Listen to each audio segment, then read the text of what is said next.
Эже сиз мына неберелер менен качтык дейсиз кече, биринчи укканда кантип качтыңыздар, ушул сүрөтүп бересизби, кандай болду?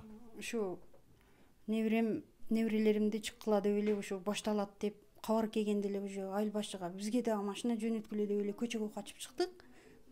Буларды неберелерди ээрчитип, көзүбүзгө көрүнгөн кийимдерди алып, алганыбызды алып, албаганыбызды.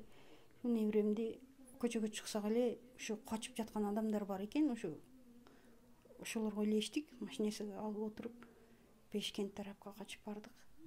Ошол жерде бир үйдө бекинип отурдук. Неберелериңиз жашы канчада? Неберем мунусу 5 класс, ошондо нече жашар болосуң? Мунусу нөлөбөй класс мунусу. Бул 3 жашар инвалид неберем. Инвалидпи? Инвалид бул ошо төрөлгөндө эле ошо башта суу бар болуп, кийин жүлүнүүдөн операция болуп, эки буту иштебейт. 3 жашар болуп калды. Сүйлөйт бирок. Кантип көтөрүп качтыңыздар? Мындай оор болбодубу? Кыйналбадыңыздарбы жолдо? Мен көтөрүп качтым. Күн аябай ысык болчу.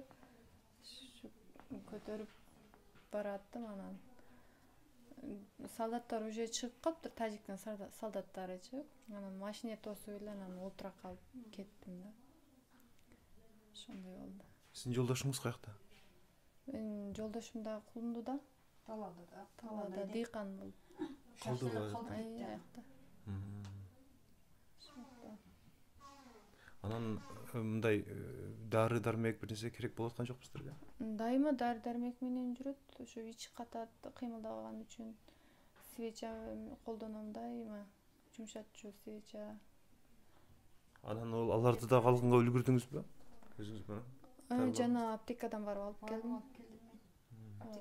Аптекадан алып келдим, парестон ошол дарыларды алып.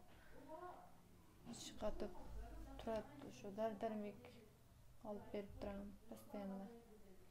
Памперс колдонобузбу, пачковый памперс сатып келдим. Памперсти да 1300 алып келдим, өзүнүн картасынан акчасын чыгарып.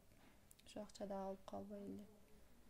Эми акчабызда ошо картасынан өзүнүкү чыгат, ошо түгүп турат да, памперс бир пачка памперс алсак уже 10 күнгө ошол жетет да.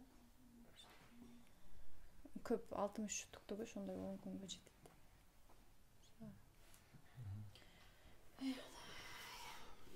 Макул же.